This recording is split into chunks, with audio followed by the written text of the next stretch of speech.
আমরা শিক্ষিত ভাই বোনেরা ঠেলাটাই আপনি নিতে পারতেছেন না। যদি আমরা প্রবাসীরা বাংলাদেশে আই, ঠিক আছে, আমরা প্রবাসীরা যদি বাংলাদেশে আওয়ার সুযোগ করে দিতে পারেন, আপনি আমার মনে ফলানের রাস্তাটাও পাইতেন না।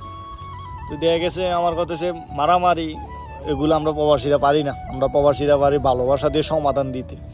তো সমাধানের রাস্তা আপনারা আন্দোলন করতেছেন, ঠিক আছে, আপনারা আন্দোলন করতেছেন, কিন্তু করেন। আমরা কিন্তু এক সপ্তাহ ধরে অনেক কষ্টেতে আছি। প্রবাসীর একটা সেকেন্ডে কিন্তু একটা বছর, প্রবাসীর একটা সেকেন্ড বাড়িতে কথা না কইতে পারলে কিন্তু একটা বছর তার বুকটা খালি থাকে।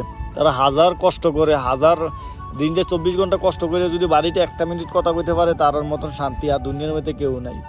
আপনি তো মানুষ শুনতে খান গদিত বই, আপনি কি বুঝবেন? যারা কষ্ট করে প্রবাসে কাম করে, ঠিক আছে, তারা বুঝে কতটুকু কষ্ট করে রাত্রে ভাত খাইতে হয়। যদি এরকম করতে পারতেন তাহলে আপনি বুঝতে পারতেন। আপনি তো আর এগুলো বোঝেন না। আপনি তো আমাদের